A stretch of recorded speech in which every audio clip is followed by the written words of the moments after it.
শুভ নববর্ষ। দর্শক, নতুন বছরে আমরা পা দিয়ে দিলাম।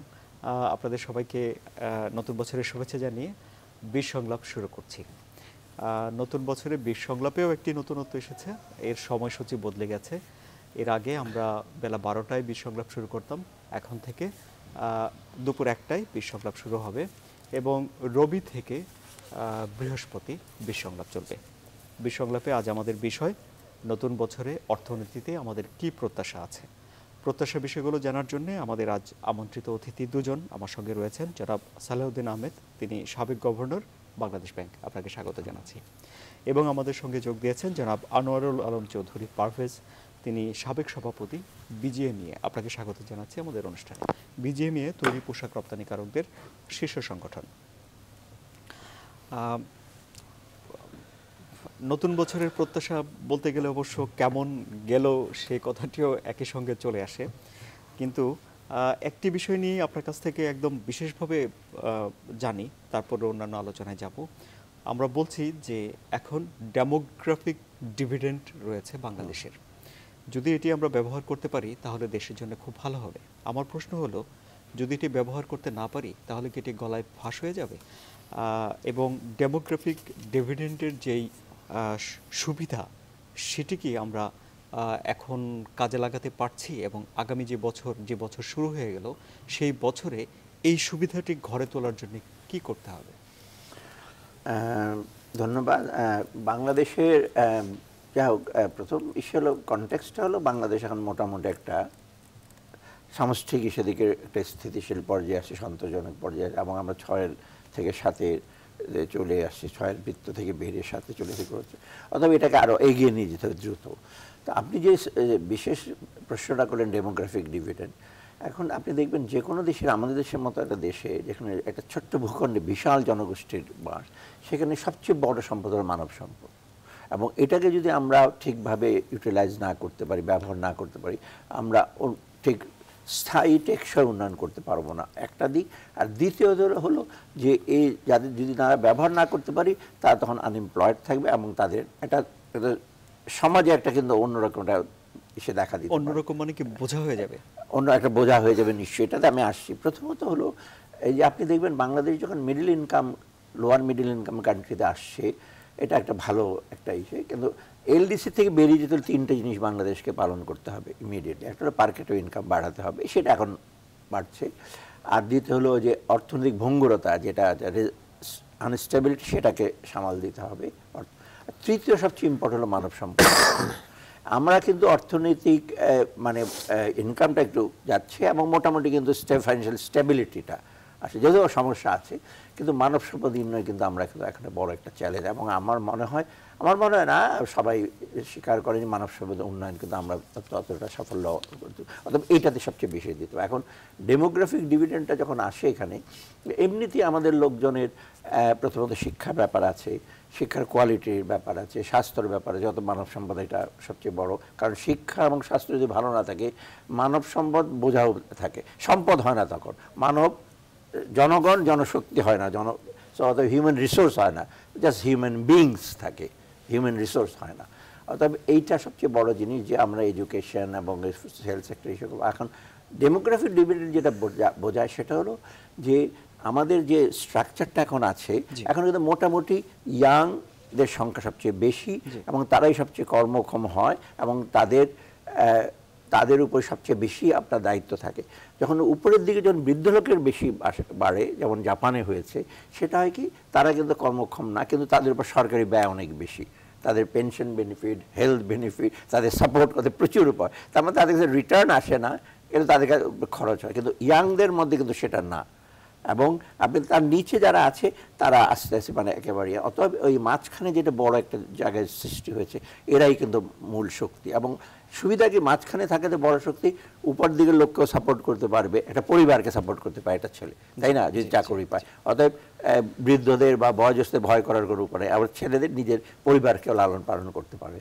কিন্তু একটা জিনিস হচ্ছে এখন যে এই ডেমোগ্রাফিক ডিভিডেন্ডটা পেতে হলে, এটা কিন্তু একটা একটা দেশে কিন্তু 30-40 বছরের সময় আসে, তারপর আবার আসবে না। এটা আমাদের সুযোগ। এখন সবচেয়ে বেশি আমাদের কিন্তু এখনও এই সুযোগের সদ্ব্যবহারটা আমরা করতে পারিনি।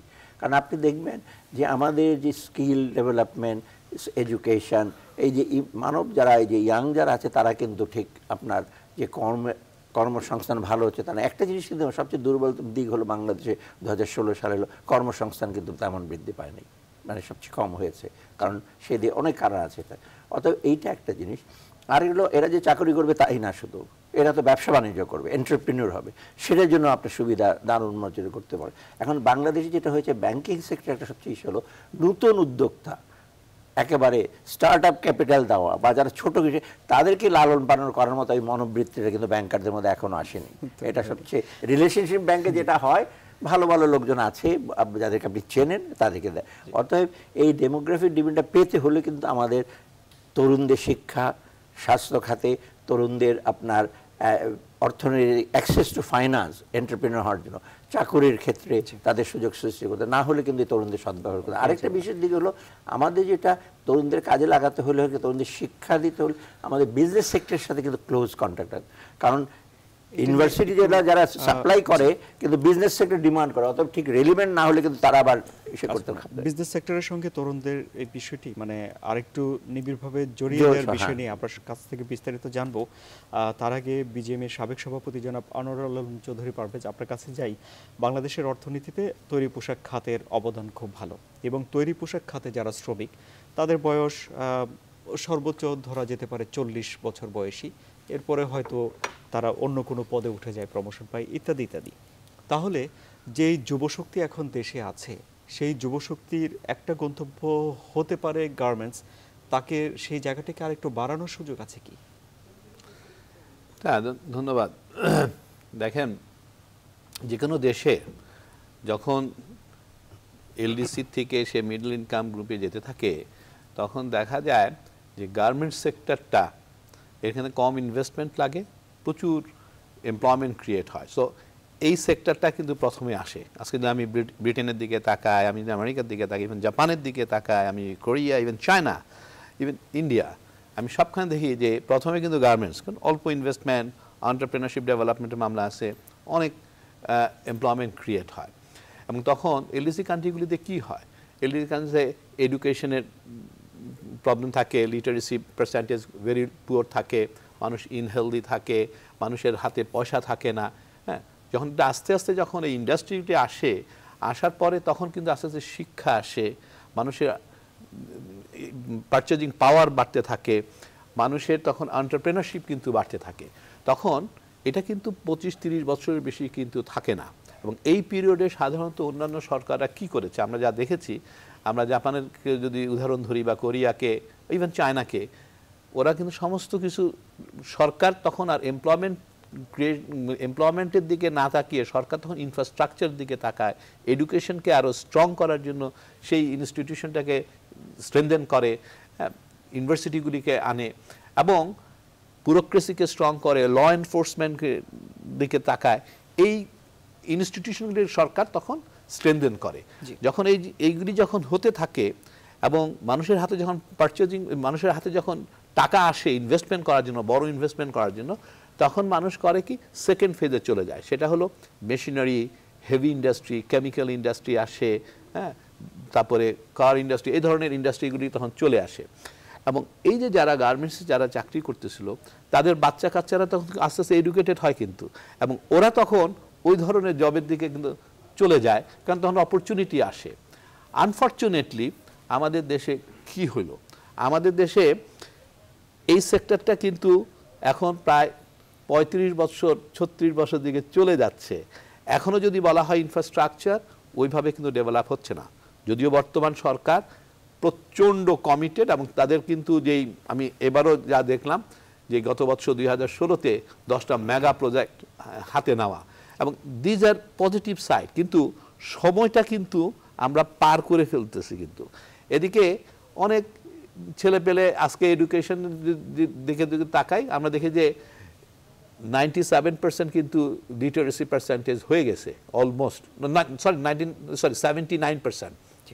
এবং ইয়াং জেনারেশনে দেখা যাচ্ছে যে অলমোস্ট লাইক 90% কিন্তু এখন স্কুলে যাচ্ছে এবং ওরা আস্তে আস্তে গ্রাজুয়েট হবে, কলেজে যাবে, এই ধরনের জিনিস হয়ে যাচ্ছে। এবং অন দ্য আদার হ্যান্ড যেটা সালাউদ্দিন ভাই বলল যে জবের সাথে কিন্তু এগুলি রিলেট করা হয় নাই। তাতে গিয়ে কী হয়েছে যে যারা যারা এন্টারপ্রেনার, যারা যারা এখন ক্যাপিটাল তাদের হাতে আছে, ওরা অন্য সেক্টরে যেতে পারে, ওরা অন্য সেক্টরে যাচ্ছে কিন্তু মানুষ পাচ্ছে না, লোক পাচ্ছে না। হ্যাঁ, ওটার সাথে রিলেট করে কিন্তু কারো এডুকেশন কিন্তু নাই, না আছে স্কিল, না আছে সেই এডুকেশন। তাতে গিয়ে ওই ইন্ডাস্ট্রিগুলো কিন্তু ওই রেঞ্জে কিন্তু গ্রোথ হতে পারছে না। আজকে যদি আপনি তাকায় দেখেন যে আইসিটি সেক্টরে প্রচুর ছেলে কিন্তু ডেভেলপ হয়ে গেছে বাংলাদেশে, অথচ ওদের জন্য কিন্তু ওইভাবে এখনো আমরা কিন্তু দ্বার ওপেন করতে পারি নাই। মানে যখন এই আইসিটিকে গভর্নমেন্ট প্রায়োরিটি সেক্টর হিসাবে নিয়ে নিয়েছে, এখন কিন্তু এডুকেটেড ছেলেরা কিন্তু এখন এগুলিতে চলে যাবে, এবং এটা কিন্তু আসলো অনেক পরে, এটা কিন্তু আরও আগে আসা উচিত ছিল। এই যে যারা আজকে স্কুল, কলেজ, ইউনিভার্সিটি থেকে বের হবে, তারা কিন্তু এখন এই ধরনের ইন্ডাস্ট্রিতে চলে যাবে। তারা কিন্তু আর গার্মেন্টসে কিন্তু আসবে না। গার্মেন্টসে কিন্তু যখনই এই ধরনের এডুকেশন চলে আসে, গ্রাজুয়েট হয়ে যায় বা ইন্ডিয়ান, তখন কিন্তু আর এই সেক্টরটা ক্যানট পে দ্যাট মাচ, এবং তখন তাদেরও কিন্তু চাহিদা কিন্তু বেড়ে যায়। সো আজকে এদেরকে ক্যাটার করতে গেলে আমরা কিন্তু অলমোস্ট ক্যাটার করে ফেলেছি, এবং হয়তো এই ইন্ডাস্ট্রি থেকে যাবে, বিকজ এখনও ইনফ্রাস্ট্রাকচার আর এডুকেশন কিন্তু ওইভাবে আমাদের হয়ে আসে নাই, এবং ইট উইল বি আনফর্চুনেট যে আমরা এখনও এই সেক্টরের উপরে গ্রোথটা ডিপেন্ড করছি। কিন্তু সাইমালটেনিয়াসলি আমরা যদি এখন থেকে আরও বেশি থ্রাস্ট যদি না দেই অন্যান্য সেক্টর ডেভেলপ করার জন্য, তার মানে হলো ইনফ্রাস্ট্রাকচারটা যদি এখনই রেডি না করি, এবং এডুকেশনটা যদি আমরা জবের সাথে রিলেট না করি, আমরা যদি এখনই প্রোগ্রাম না করতে পারি নেক্সট 5 ইয়ার্স, 10 ইয়ার্স, 15 ইয়ার্সে কোন কোন সেক্টর আসবে, কোন কোন ইন্ডাস্ট্রি, কোন কোন সার্ভিস সেক্টর, এবং সেই অনুযায়ী যদি স্টুডেন্ট রেডি না করি, তাহলে কিন্তু এরা আমাদের জন্য কিন্তু বোঝা হয়ে কিন্তু দাঁড়াবে। আজকে দেখেন বাংলাদেশে, আমি তাও ইটস বেটার যে এখন একটা জিনিস কিন্তু গভর্নমেন্ট আইডেন্টিফাই করতে পেরেছে যে নেক্সট 10 ইয়ার্সে প্রায় 1.5 কোটি আমাদের স্কিল এবং ট্রেন্ড লোক দরকার।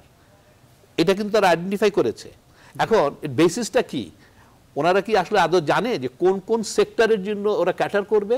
কারণ এখনো যখন আমি দেখি বাচ্চাদের সাথে আলাপ করি, সব বিবিএ পড়ে আর এমবিএ পড়ে, কিন্তু এত বিবিএ এত এমবিএ কিন্তু আমার দরকার নাই। কিন্তু ওরা টেক্সটাইল গ্রোথ করছে, টেক্সটাইলে দেখা যাচ্ছে যে লোক নাই, ফার্মাসিউটিক্যাল ইন্ডাস্ট্রির লোক নাই, শিপ বিল্ডিংয়ের লোক নাই, এবং আরও যে কেমিক্যাল ইন্ডাস্ট্রিগুলো রয়ে গেছে, আমি শিওর ওখানে কিন্তু ওই সাবজেক্টে কিন্তু কোনো কেউ পড়াশোনা করছে না।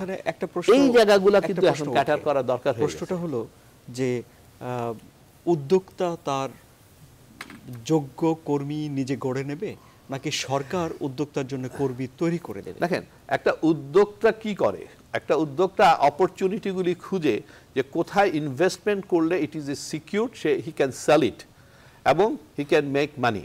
এখন সে সেই জিনিসটা তার কনসেপ্টে নেয়, নেওয়ার পরে সে তার ফান্ডগুলি কিন্তু অর্গানাইজ করে, এরপরে সে নেক্সট যে জিনিসগুলি তাকে ইমিডিয়েটলি দেখতে হয় সেটা হলো মানুষগুলা। এখন এই মানুষগুলা কিন্তু যদি অ্যাভেলেবল লোকালি না হয়, তাহলে সে কিন্তু পিছিয়ে যাচ্ছে। সে কয়টা লোক ডেভেলপ করবে? আমরা দেখি তো তৈরি পোশাক খাতের একটা ইনস্টিটিউশন আছে, তার ওখানে তৈরি পোশাকের যে টেকনোলজি, সেখানে কিন্তু আসলে এরকম আহামরি কোনো টেকনোলজি কিন্তু দরকার হয় না। বাট স্টিল এই এখনকার দিনে যখন আমরা প্রোডাক্টিভিটি নিয়ে কথা বলি, তখন যে ধরনের মানুষগুলি দরকার, ইন্ডাস্ট্রিয়াল ইঞ্জিনিয়ার দরকার, ওয়ারাজ আজকে ইন্ডাস্ট্রিয়াল ইঞ্জিনিয়ার কিন্তু আমরা ওইভাবে ডেভেলপ করতে পারি নাই। আজকে কমপ্লায়েন্সের ইস্যু চলে আসছে, আজকে প্রোডাকশন ম্যানেজার, আজকে আগের মতন মাত্র 300-400 ওয়ার্কারের একটা ফ্যাক্টরি না, কিন্তু এখন কিন্তু সব ফ্যাক্টরিগুলি সাইজেবল হয়ে গেছে 1,500 থেকে 2,000-3,000। এবং সেখানে যে ম্যানেজারিয়াল ক্যাপাসিটি দরকার, সেই ম্যানেজারগুলি কিন্তু আমরা কিন্তু খুঁজে পাচ্ছি না। সেখানে যে ধরনের মেনটেন্যান্স ইঞ্জিনিয়ার দরকার, সেগুলি কিন্তু খুঁজে পাচ্ছি না। সেখানে কোয়ালিটি হ্যান্ডেল করার জন্য যে কোয়ালিটি ম্যানেজারগুলি দরকার, সেগুলি কিন্তু রেডি হচ্ছে না। কারণ এগুলি কিন্তু আসতে হবে ইনস্টিটিউশন থেকে, এগুলি কিন্তু প্রাইভেট সেক্টর ইন্ডিভিজুয়ালি ইন্ডাস্ট্রির থেকে কিন্তু ওইভাবে বিল্ড আপ করতে পারবে। সে কয়টা বাইর করতে পারবে? যখন ক্রাইসিস থাকে, ও যদি 2টা বাইর করে, ওটাকে আরেকজনে নিয়ে চলে যাবে। এটা কিন্তু ক্যাটার আপনাকে করতে হবে কিন্তু। সো আজকে যে কারণ দেখেন গার্মেন্টস সেক্টরকে নিয়ে অনেকে বলে যে ওরা সব বাইরের থেকে লোক নিয়ে আসে, এই দেশে এত লোক। ইয়েস, আমার দেশে কিন্তু লোক আছে অনেক, কিন্তু কাজের লোক কজন আছে? আজকে আপনি মিডিয়া দেখেন, আপনার এখানে মিডিয়া যেভাবে গ্রো করেছে সেই অনুযায়ী কি আমরা সেই ছেলেগুলি পাচ্ছি বা মেয়েগুলি পাচ্ছি? এবং ও কিন্তু আপনাকে স্লো করে দিচ্ছে। আজকে যেটা পাওয়া যেত, আজকে কিন্তু এটার ইমপ্রুভমেন্ট আরো বেটার হতো। কিন্তু জিনিসগুলি কিন্তু এইভাবে আসে। আমি একটু এই প্রসঙ্গে আসি জনাব সালাউদ্দিন আহমেদ। তাহলে আমরা দেখি যে বিজনেস অ্যাডমিনিস্ট্রেশনের উপরে স্নাতকোত্তর একটা ডিগ্রি নিল, কিন্তু তিনি ডিগ্রি নেওয়ার পর নিজে উদ্যোক্তা হলেন না, উদ্যোক্তা সহযোগী হয়ে গেলেন। এটি কি আমাদের পড়ালেখায় কোনো ফাঁকি, নাকি ব্যবসা করার মানসিকতাই আসলে সবার ভিতরে নেই? না, প্রথমত হলো পড়ালেখার কিছুটা ঘাটতি আছে। আমি বলি একটু সার্বিক দিকটাকে দেখতে হবে। এটা হলো আপনার একজন ব্যক্তি শুধু শিক্ষা ক্ষেত্রে থেকে, এডুকেশন থেকে পুরো শিক্ষাটা পাবে না। এই যতই আপনি ইন্ডাস্ট্রিয়াল ইসে করেন, কারিকুলামটা ওদেরকে দেখে করেন, যেটা বিষয়ে বলেন ইন্ডাস্ট্রিয়াল ইঞ্জিনিয়ারিং দরকার, আইসিটিতে দরকার, এগুলো কিন্তু there is something call learning by doing. এমপ্লয়ারদের একটা দায়িত্ব আছে। একেবারে সর্বাঙ্গক্রমে একদম উপযুক্ত লোক পাবেন, এখানে দেবেন, এটা কিন্তু এই মনোভাবটা ঠিক না। সব দেখি পৃথিবীতে সব জায়গায় দেখবেন আপনার একজনকে না হয়, তারপর learning by on the job training হয়, সেখানে উৎকর্ষ করে একেবারে আন করা হয়তো অনেক সময় নিয়ে আসে, অনেক সময় একটু এক্সপেল। অর্থাৎ এই দিকটা কিন্তু আমি বলবো যে শিল্পপতি যারা, তাদের একটা দায়িত্ব আছে, বিশ্ববিদ্যালয় ট্রেনিং সেন্টারের দায়িত্ব আছে। কারণ আমি জানি রিসেন্ট একটা গবেষণা হয়েছে, আমি ওটাতে ইনফ্যাক্ট মানে ওটা তাদের আমার সাথে শেয়ার করেছে। প্রাইভেট ইসেরা গবেষণা কাজে, ইভেন শিল্প গবেষণার কাজেও কিন্তু প্রাইভেট এন্টারপ্রেনার্সরা খুব বেশি ব্যয় করে না আমাদের দেশে। আমি নাম বলে 35টা বড় বড় ফার্মকে তারা ইন্টারভিউ নিয়েছে, ঢাকা ইউনিভার্সিটি অর্থনীতির এক শিক্ষক। মনে হচ্ছে আমাদের গবেষণার ব্যয় প্রাইভেট সেক্টর, সরকারের তো নাই, সরকারের একদম 1% 2%-এর বেশি তো গবেষণায় ব্যয় করে না, প্রাইভেট সেক্টর আসে না। অর্থাৎ যে সমস্ত যেখানে ইউনিভার্সিটি করবে, শিক্ষা প্রতিষ্ঠান করবে, হ্যাঁ তাদের দায়িত্ব আছে, কিন্তু সাথে সাথে প্রাইভেট সেক্টর বা বিজনেস সেক্টর লাগবে। এইটা একটা দিক। আরেকটা দিক হলো, আমরা যদি খালি আইডেন্টিফাই করা দরকার, কিন্তু এখানে একটা জিনিস হলো সবাইকে সম্ভবভাবে উপলব্ধি করতে হবে। মানব সম্পদ উন্নয়ন না করলে কিন্তু কোনো ইন্ডাস্ট্রি কিন্তু যাবে। কোরিয়ার দিকটা দেখেন না কেন, কোরিয়া তো ম্যাক্সিমাম ব্যয় করেছে এডুকেশন, হিউম্যান সোসাইটি। থাইল্যান্ডের অবস্থা দেখেন না কেন, হংকংয়ে দেখেন না কেন, সিঙ্গাপুর, ওরা তো ইনভেস্টমেন্টটা করতে হবে। এবং এটা আমি মনে করি সরকারের একটা বড় দায়িত্ব, কোয়ালিটি অফ এডুকেশন রিসোর্সেসটা করা। সেটা না করলে কিন্তু আমরা ডেভেলপ করতে পারবো। আরেকটা জিনিস দেখবেন, আমাদের দেশে যেটা ব্যবসায় বলে লেবার মার্কেটে বৈপরীত্য, আমরা বলি প্যারাডক্সে যখন একটা অ্যাডভার্টাইজমেন্ট করা হয়, তখন দেখবেন বহু লোক অ্যাপ্লাই করে, কিন্তু সেখান থেকে বেছে নেওয়া ডিফিকাল্ট। তারপরে বহু আনএমপ্লয়েড লোক আছে হয়তো কিন্তু যখন তারা ইন্টারভিউ করতে যায় একটা যোগ্য লোক, যোগ্য কেন কাছাকাছি হয়তো পাওয়া, অর্থাৎ একটা প্যারাডক্স। আনএমপ্লয়মেন্ট আছে, সাপ্লাই বেশি, ডিমান্ড কম, কিন্তু ওই ডিমান্ড অনুযায়ী আবার ওনারা পান না। তো এইটাই হলো সবচেয়ে বড় একটা চ্যালেঞ্জ যে আপনার নিয়ে আসতে হবে। আপনার মানে তাদেরকে ওরিয়েন্টেশন এবং অন দ্য জব ট্রেনিং বা এসে করতে হবে। আরেকটা জিনিস আমার যেটা মনে হয়, বাংলাদেশ কিন্তু যে এখন পর্যায়ে আসছে, এখানে আমাদের লেবার প্রোডাক্টিভিটি কিন্তু ওয়ান অফ দ্য লোয়েস্ট। আপনি জানেন এশিয়ান প্রোডাক্টিভিটি অর্গানাইজেশনের একটা স্টাডি আছে আমাদের লেবার, ইভেন গার্মেন্টও ওনারা নিজেরাও জানেন যে প্রোডাক্টিভিটি বাড়াতে হবে, তাই না? হ্যাঁ, অন্য শিল্প কিন্তু শুধু গার্মেন্ট না, এখন গার্মেন্টের উপর ডিপেন্ড করতে হবে না। আর তো আমাদের শুধু ইসে করবে, এক্সপোর্টটাকে তো ডাইভার্সিফাই করতে, লেদার আছে, ইসে সবগুলোতে। আর অন্য ইভেন ইন্ডাস্ট্রিয়াল প্রোডাকশনগুলো আপনি দেখবেন আমাদের কিন্তু মানে এফিসিয়েন্সি অনেক। অর্থাৎ এইটা কিন্তু একটা মেজর চ্যালেঞ্জ। এবং ওইটা বাড়াতে হলে ওটা আবার অঙ্গাঙ্গভাবে জড়িত মজুরির সাথে, তার লাইফস্টাইল সাথে। একটা ভুখা শ্রমিক তো খুব প্রোডাক্টিভ হবে না, তাই না? বা তার বাসস্থান যদি না থাকে, অর্থাৎ এইগুলি কিন্তু সম্পৃক্ত একটার সাথে একটা। অর্থাৎ এইটা যদি আমরা না বাড়াই, সেটা তো ডিফিকাল্ট। আমি একটু আসি এই বাণিজ্যটা, বহির্বাণিজ্য যেটা আপনারা যেটা ইনভলভ, এতে ভ্যালু চেইন বলে একটা কথা আছে। তো বাংলাদেশে দেখবেন যখন ভ্যালু চেইনের সাথে কিন্তু বাংলাদেশে কিন্তু এখনও কিন্তু সম্পর্কে পড়ে নেই, বিকজ এখন কিন্তু প্রোডাক্টগুলো হাই এন্ডের হয়, তাই না? মানে একেবারে এখন হাতুড়ি দিয়ে পিটিয়ে টিটিয়ে করবো, এই সমস্ত চলে গেছে, তাই না? প্রযুক্তি আসছে, এটাতে করতে হলে ওই যে মানব সম্পদ। এই আলোচনাটা আরেকটু গড়িয়ে দিই, বিরতি নিতে হবে। আমি 1 মিনিট আপনার কাছে শুনে বিরতিতে যাব। লেবার প্রোডাক্টিভিটি নিয়ে আপনি আমি একটা জিনিস বলি যে ওনার ভাইয়ের সাথে অ্যাড করে, সেটা হলো যে দেখেন, বাংলাদেশকে 16 কোটি মানুষ, আমাদের কিন্তু ইন্ডাস্ট্রি বেসড হতে হবে, এটাই কিন্তু স্বাভাবিক, এর কোনো বিকল্প কিন্তু নাই আমাদের যদি সাস্টেইনেবল করতে হয়। এবং সেই ক্ষেত্রে বাংলাদেশে এত ইউনিভার্সিটি গ্রাজুয়েট দরকার নাই, আমাদের কিন্তু জার্মান মডেল ফলো করা ভালো, because German in the Europe যে একমাত্র দেশ যে কিন্তু ইন্ডাস্ট্রি বেস কিন্তু এখনো ধরে রাখছে এবং স্ট্রং হয়ে আছে। ওখানে কি দেখি আমি, ওখানে কিন্তু ইউনিভার্সিটিতে যাওয়ার স্টুডেন্টের পার্সেন্টেজ হলো অনলি 13 থেকে 14%, এবং 87 কিন্তু টেকনিক্যাল ইনস্টিটিউশনগুলিতে কিন্তু যাচ্ছে। সো যে কারণে আমি বললাম যে আমরা খালি বিবিএ এমবিএ না করে আমাদের কিন্তু এখন এমনভাবে এডুকেশন সিস্টেমটা ক্যাটার করা উচিত যে যেখানে আসলে এই মানুষগুলি দরকার। আজকে আপনি যদি ফোরম্যান বলেন, আজকে যদি আপনি সুপারভাইজার বলেন, অর আজকে যদি ম্যানেজার, অ্যাসিস্ট্যান্ট ম্যানেজার প্রোডাকশনের, এরা কিন্তু সব এইখান থেকে কিন্তু আসতে হবে। এদেরকে কিন্তু তখন তারপরে প্রাইভেট সেক্টর এন্টারপ্রেনাররা আস্তে আস্তে কিন্তু বিল্ড আপ করে উপরের দিকে নিতে পারে। আজকে ইন্ডাস্ট্রিয়াল ইঞ্জিনিয়ারিং কথা বললাম, ইন্ডাস্ট্রিয়াল ইঞ্জিনিয়ারিং এই গার্মেন্টস সেক্টরের কোর্স হলো 4 বছর। বাংলাদেশে কোথায় এই কোর্সগুলি আছে? সো এই যে কনসেপ্টগুলি, আমরা তো এন্টারপ্রেনার তো আর এত ডিটেলস জানি না, তো আমাদেরকে কিন্তু ঠিক শিখতে হচ্ছে, এবং এগুলি কিন্তু আসলে সাবজেক্টগুলি আসতে হবে। ইন্ডিয়া যেদিন থেকে 1990-তে হিউম্যান রিসোর্স মিনিস্ট্রি বানাইলো, সেদিন থেকে ইন্ডিয়ার গ্রোথ হইলো। এবং এই 1990-তে হিউম্যান রিসোর্স মিনিস্ট্রিও কেন বানাইলো? ওর এডুকেশন মিনিস্ট্রি থাইকা সে কিন্তু ক্যাটার করতেছে নেক্সট 5, 10, 15 ইয়ার্সে কোন কোন ইন্ডাস্ট্রি আসবে, কোন কোন সার্ভিস সেক্টর আসবে, কি পরিমাণ ম্যানেজার লাগবে, কি পরিমাণ অ্যাকাউন্টসের লোক লাগবে, টেকনিক্যাল লোক লাগবে, আইটির লোক লাগবে, সেইটা কিন্তু এডুকেশন মিনিস্ট্রিকে সাপ্লিমেন্ট করতে, এবং ওর উপর বেস করে কিন্তু ইন্ডিয়া সমস্ত স্ট্রাকচার করছে। তারপরে থেকে দেখা গেল যে ইন্ডিয়া কিন্তু গ্রোথটা ফাস্টার হওয়া শুরু হলো। আজকে ইন্ডিয়াতে ইয়েল ইউনিভার্সিটি আইসা অফশোর বলে ক্যাম্পাস করতেছে, মানে এই হিউম্যান রিসোর্স মিনিস্ট্রি ওদের কন্ট্রিবিউশন কিন্তু এখানে, এই জায়গাটা আসলে এখন আমাদের চিন্তা করা উচিত। জি, একটা বিরতি নেই, বিরতি থেকে ফিরে এসে এই বিষয়ে আরও বিস্তারিত শুনবো আমরা। দর্শক আমাদের সঙ্গে থাকুন, আমরা একটা বিরতি নিচ্ছি।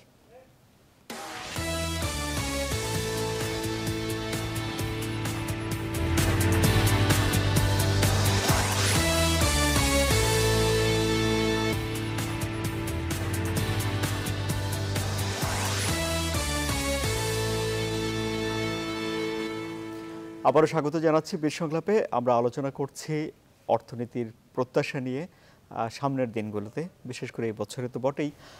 আমাদের সঙ্গে আলোচনা করার জন্য স্টুডিওতে আছেন বাংলাদেশ ব্যাংকের সাবেক গভর্নর জনাব সালাউদ্দিন আহমেদ এবং বিজিএমই এর সাবেক সভাপতি জনাব আনোয়ারুল আলম চৌধুরী পারভেজ। দুজনের কাছে আমরা আলোচনায় যাব।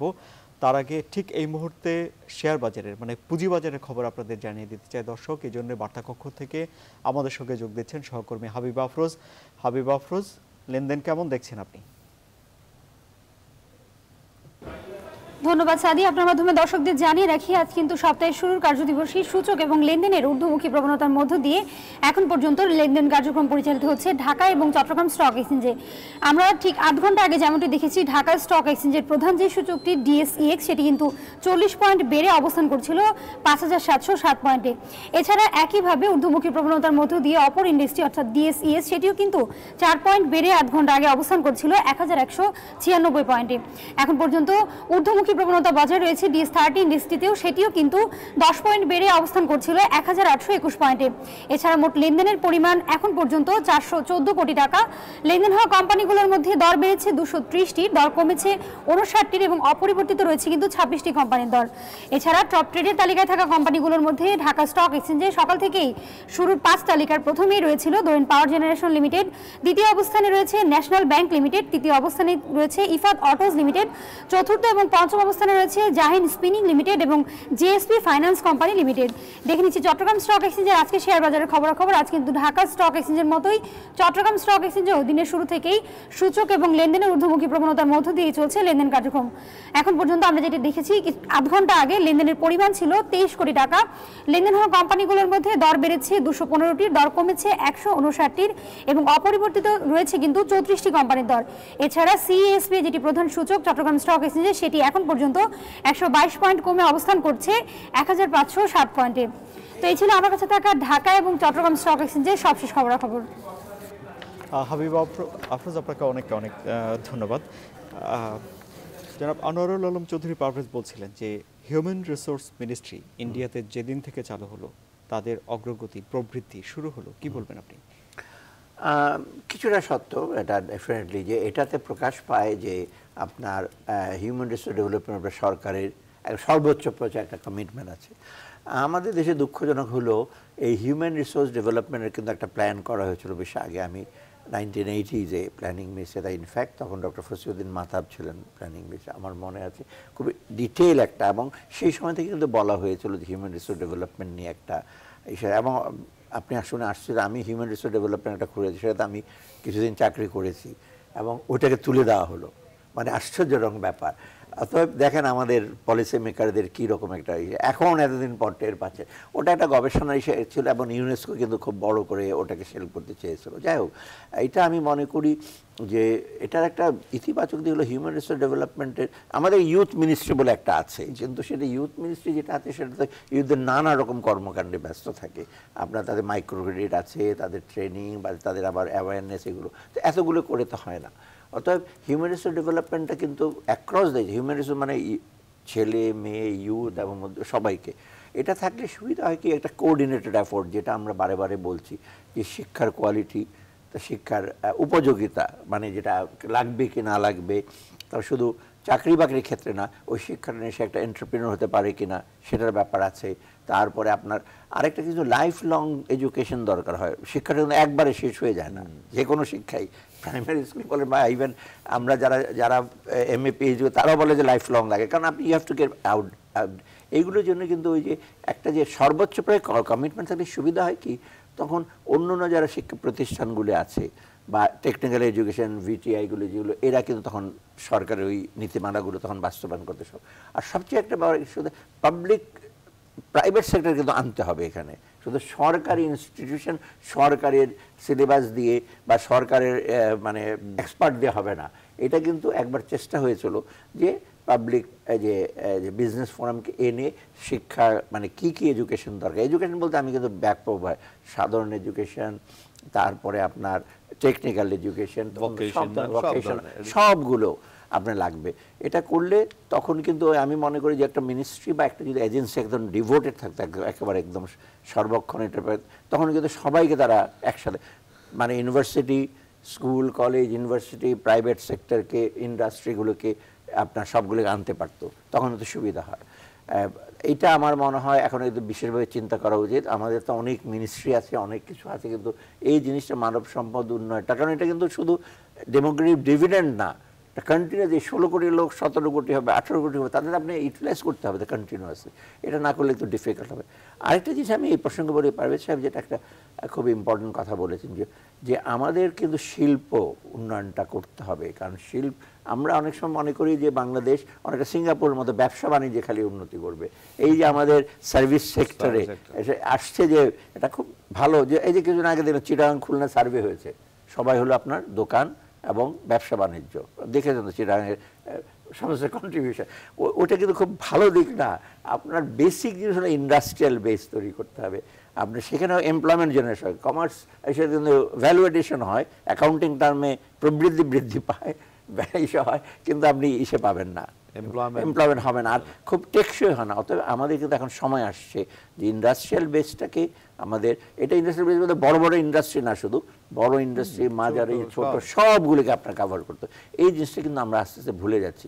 আমাদের খালি মনে হচ্ছে যে দোকান, ব্যাংকারদেরও কিন্তু এরকম একটা অভ্যাস যে কুইক রিটার্ন আসে তো শিল্প থেকে। অতএব এই দিকটা কিন্তু আমার মনে হয় সবচেয়ে বেশি। তো এইখানে কিন্তু শিক্ষা, ভোকেশনাল ট্রেনিং এবং ওই যে লেভেল প্রোডাক্টিভিটি, এটা একসাথে সম্পৃক্ত হবে। জি, আপনার কাছে আবারও আসবো।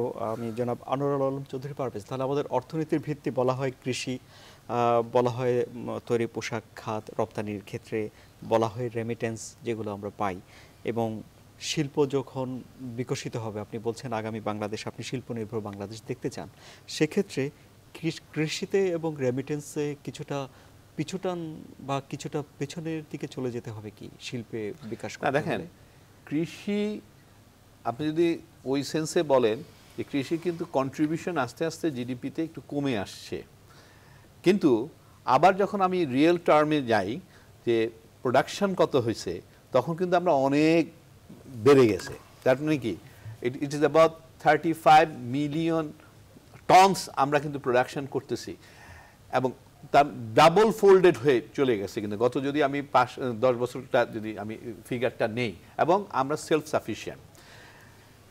ইকোনমি জিডিপি যত গ্রো করবে সেই অনুযায়ী মানুষের কিন্তু খিদা কিন্তু রাইস কিন্তু ওই পরিমাণ হবে না, জিডিপি দ্বারা অনেক কিছু তো রয়ে গেছে। সো জিডিপি সাইজের অনুযায়ী কিন্তু ও পার্সেন্টেজ কমতেছে, এবং ইট ইজ এ গুড যে আমরা ওখান থেকে এখন ইন্ডাস্ট্রির দিকে যাওয়ার চেষ্টা করতেছি। যদিও সার্ভিস সেক্টরের পার্সেন্টেজ এখন অনেক হাই 56% হয়ে বসে আছে, এবং ইন্ডাস্ট্রি সেক্টরটা অনলি 22.6 এর মধ্যে আমরা ঘোরাফেরা করতেছি। এটাকে আমাদের 40-তে কিন্তু নিতে হবে আমরা যদি মিডল ইনকাম যেতে চাই।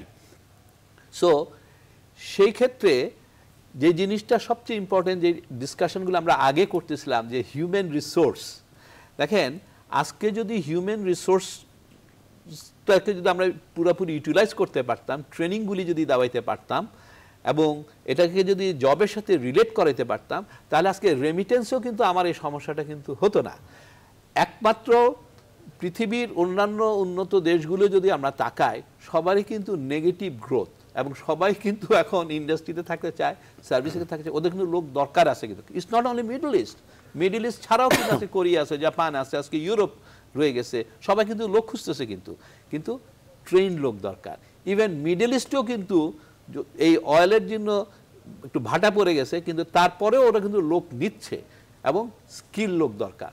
আমরা কিন্তু সেটাকে ক্যাটার করতে পারছি না। আজকে যদি এই যে 2016 সালে বাংলাদেশে কিন্তু অলমোস্ট 35% গ্রোথ হয়েছে কিন্তু ম্যান পাওয়ার এক্সপোর্টে, ইটস অ্যাবাউট 7 লক্ষ কম্পেয়ার টু দ্য 2015। 7 লক্ষ কিন্তু লোক গেছে, অথচ রেমিটেন্স কিন্তু কমে গেছে। আবার 27% লোক কিন্তু আবার ফেরতও আসছে বিকজ অফ ওদের ইকোনমি, মিডল ইস্টের ইকোনমি ক্রাইসিসের জন্য। আজকে কিন্তু এই সমস্যায় আমরা পড়তাম না যদি আমাদের ট্রেন যদি আমরা পাঠাতে পারতাম।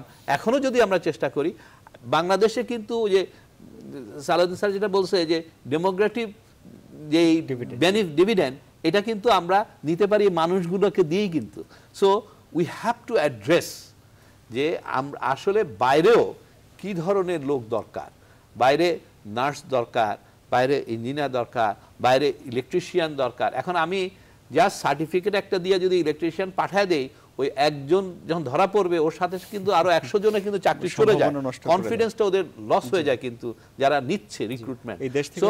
আমাদের কিন্তু এই জায়গাগুলি এখন অ্যাড্রেস করা কিন্তু সময় হয়ে গেছে। এটা আমরা যেরকম বাইরেও পাঠাতে পারবো, অ্যাট দ্য সেম টাইম আমরা ক্যাটার করতে পারবো কিন্তু ইন্ডাস্ট্রিগুলিতে, কিন্তু যেটা বাংলাদেশের জন্য অত্যন্ত জরুরি। যে আজকে আমি বললাম যে 1.5 কোটি লোক দরকার নেক্সট 10 ইয়ার্স। ইটস নাইস যে আমরা আইডেন্টিফাই করতে পেরেছি। অ্যান্ড বেসিসটা কি? বেসিসটা যদি খালি হয় যে আমাদের every year 2.2 million job create হবে, এবং ওটাই যদি বেসিস হয়, তাহলে কিন্তু আমরা হারায় যাব। কিন্তু আমরা যদি জানি এই 1.5 কোটি মানুষ কোন কোন সেক্টরে কি পরিমাণ লাগবে, এবং ওই অনুযায়ী যদি আমরা ট্রেনিংগুলি এখন করতে পারি, তাহলে কিন্তু আমরা ইজিলি এটা ক্যাটার করতে পারবো। 1.5 কোটি কেন, হয়তো এর থেকে আরো বেশি কিন্তু পারা যাবে।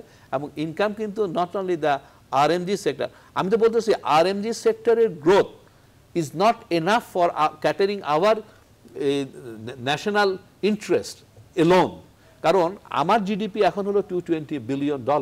আমি কিন্তু এখন গ্রাজুয়েট হচ্ছে হলো মিডল ইনকাম গ্রুপের দিকে।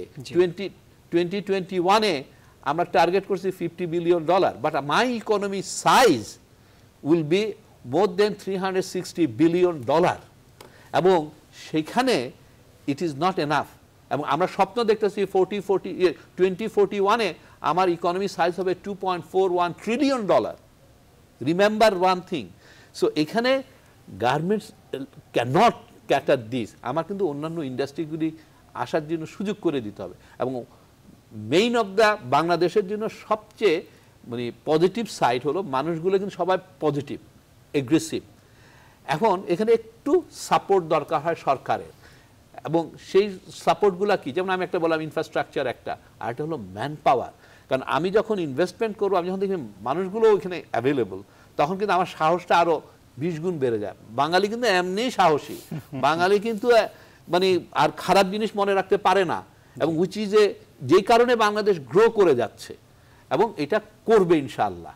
বাট আমরা একটু বলতে হবে সবাইকে, একটু পলিসি মেকারদেরকে একটু মানে এই জিনিসগুলি ভাবতে হবে, মনোযোগ দিতে হবে। আমি আরেকটা বিরতি নেই, বিরতি থেকে ফিরে এসে আরো আলোচনা আছে, আরো বিশ্লেষণ শুনবো। দর্শক আমাদের সঙ্গে থাকুন, একটা বিরতি নিচ্ছি।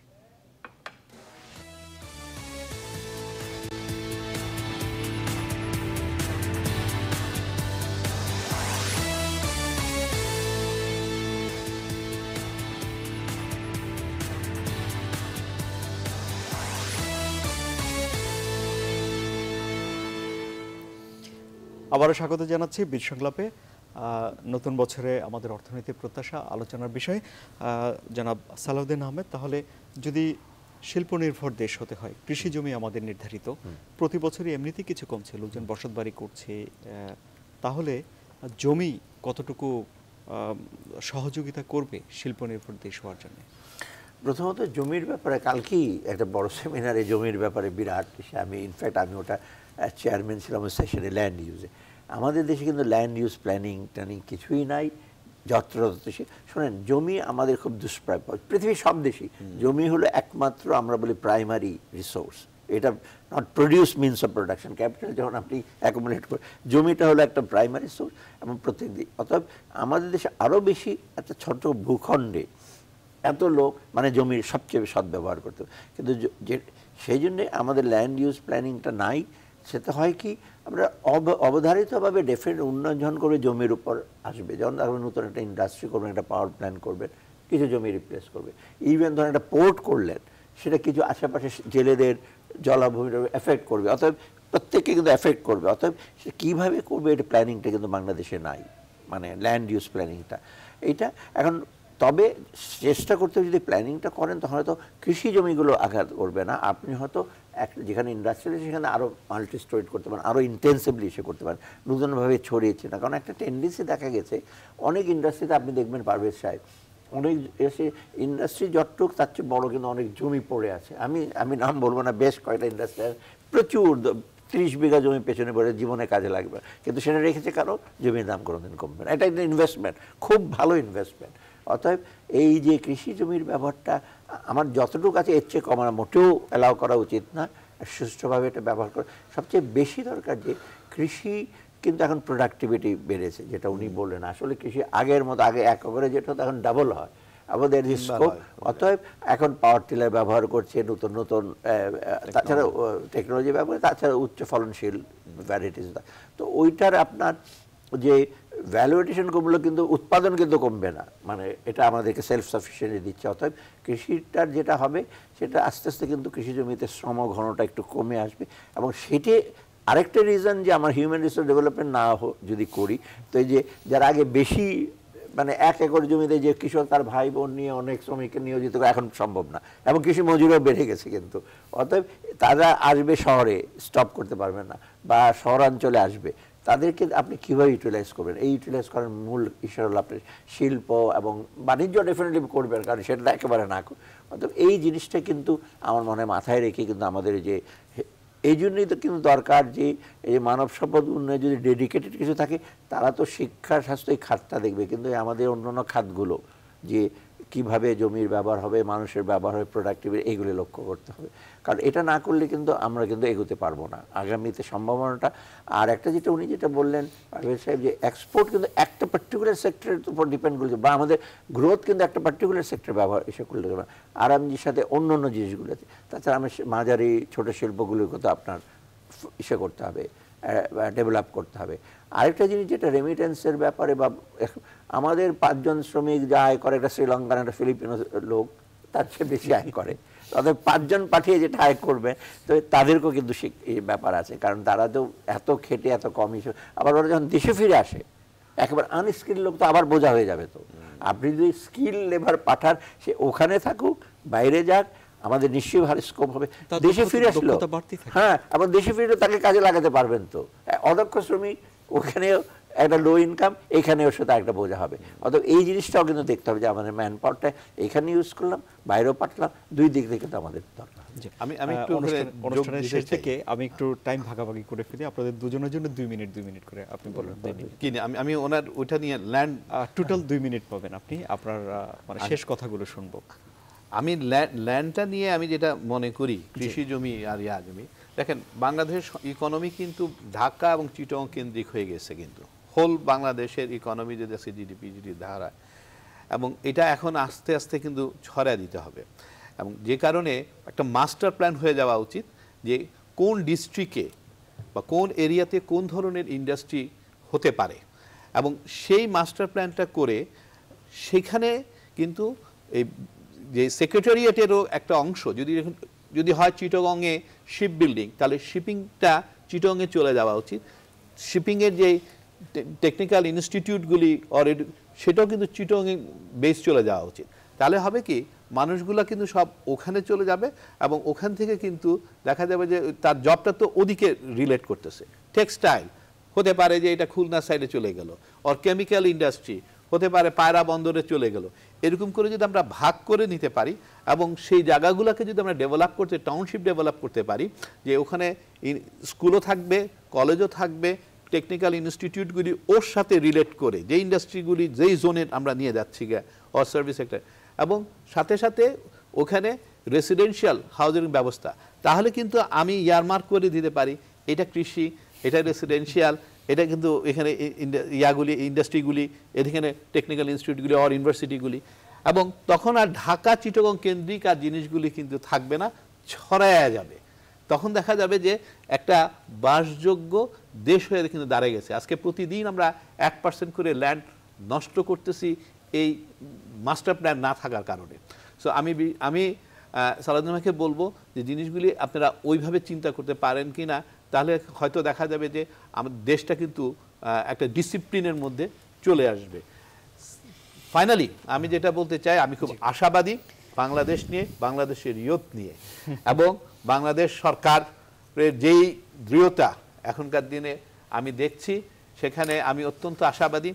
এই 2016-তে কিন্তু আমাদের কতগুলি চ্যালেঞ্জ কিন্তু ছিল, আজকে হলি আর্টিজানের মতন একটা বিরাট চ্যালেঞ্জ আমরা কিন্তু ফেস করেছি, এবং আমরা দেখেছি যে আমাদের সরকার অত্যন্ত তৎপর এবং they can handle it very nicely.